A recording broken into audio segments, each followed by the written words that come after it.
Let's explore Love's Legacy and 6 other poems. This is Lama Jigme Gyatso. Welcome to Meditate Like a Jedi. Today's first poem, Love's Legacy. Let's talk about love. Let's discuss the gentle art of giving a flying fuck about others. Let us imagine that our love was like a sphere. Some folks' sphere is only large enough to encompass their crotch. Some folks' sphere of love is large enough to encompass their whole body. For some, it encompasses their spouses and children. For some, it encompasses their parents and siblings. For some, it encompasses their neighborhood. For others, their community, their planet, their galaxy. Ideally, our sphere of love could encompass all beings of all worlds, real or imagined. Thus, we could transform our petty aversions into the universal compassion that yearns to free all beings from all suffering. Likewise, we could transform our self-centered desires into the universal love that longs to lavish all beings with every good thing in the most wonderful way, as my old pal, the late Reverend Allen, used to say. After a beer or two, any neuroscientist will tell you that every healthy mammal is equipped with a factory-installed empathy center and mirror neurons, and as such is wired for love. Compassion is our birthright. Empathy is our destiny. Love is our legacy. Today's second poem, Compliment. Many fear that accepting a compliment means agreeing with the compliment, which is something their low self-esteem cannot permit. Many spiritual folk feel that every compliment accepted is a nail crucifying their humility. Some religious folk almost act as if the one paying the compliment was Satan himself, come to murder their humility, inflate their pride, and drag them to hell. A funnier fellow than I once joked, "I'm very proud of my humility." At the tender age of 19, my godmother's daughter taught me a very classy way of accepting a compliment, whether or not I agree with it. When praised, all one has to do is sincerely say, "Thank you. How very kind of you to say." For a compliment is a gift, and our love is tested by how graciously we accept it. Today's third poem, Benefits. If I teach something, it is only because I have personally experienced both the benefits that come from practicing it, as well as have experienced the hindrances that come from not practicing it. No, not hindrances like a plane falling upon my house or imperial stormtroopers kicking down my door, but subtle hindrances that could undermine my mastery of Buddha's path of noticing, letting go, and loving. Today's fourth poem, Ditch the Chicken. I often write of the midbrain and all its compassionate splendor, but now let us consider the brainstem.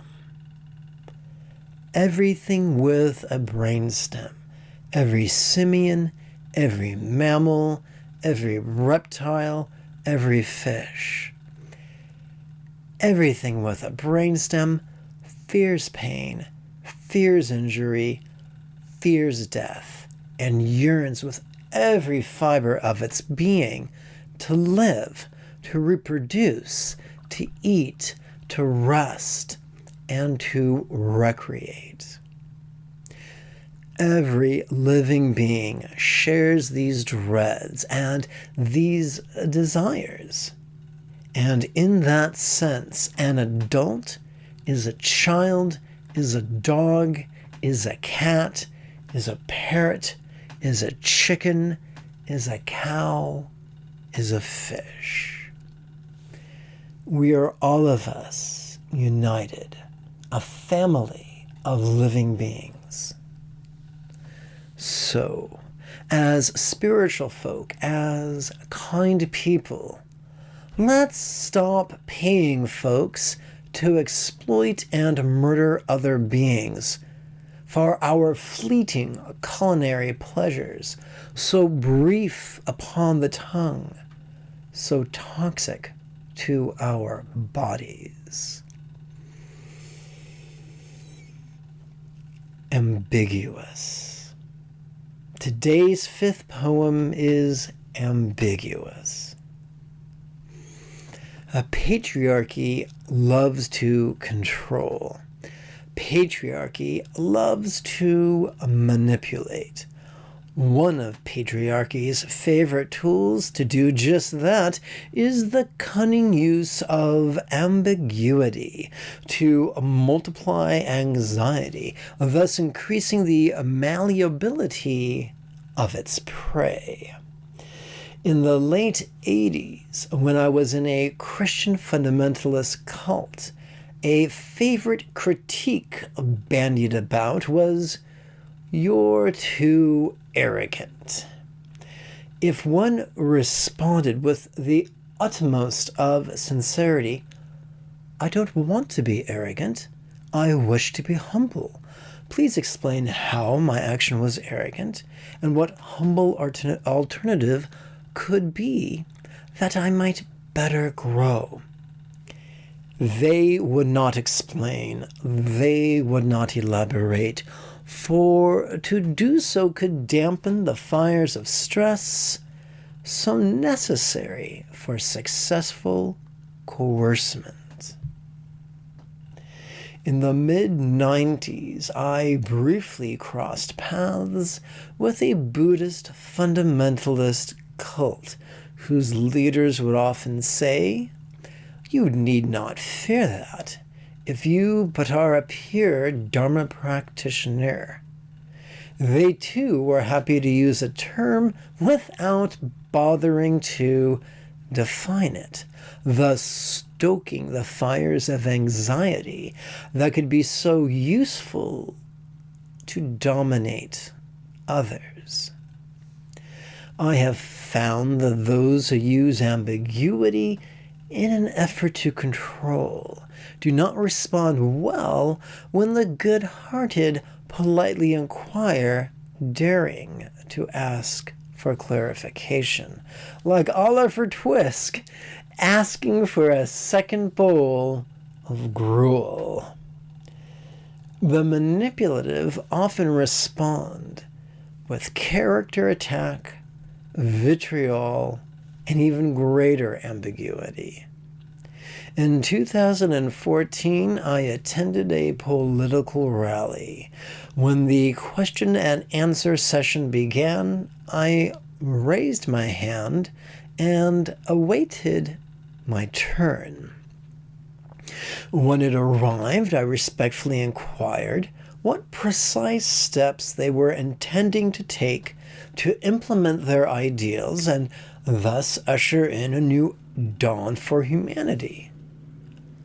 The master of ceremonies turned as red as the cowl and cape of Palpatine's Imperial Guard and proclaimed to all present the moral and intellectual failings of any who dare ask such a question.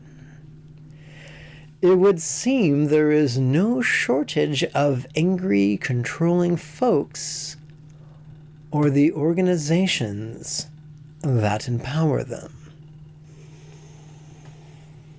Today's sixth poem, Tether. Competition is of the brainstem. Cooperation is of the midbrain. They are a world apart. For our brainstem is our tether to samsara. Our midbrain is our ladder to nirvana. Today's seventh and final poem, Reverse Engineering. My life's work has been reverse engineering Tibetan Tantra in an effort to free Buddhism from the minions of orthodoxy, the fundamentalists of patriarchy, and place this powerfully transformative spiritual technology in the hands of everyday folk like you and me. Let's conclude with a simple call to action. This podcast will never have any advertisements, so support us monthly on PayPal and like us on your podcast service to help others find us just as you found us as well. If meditation has felt impossible, boring, or just out of reach, you are welcome to register for the next series of live online meditation class webinars that meet once a week.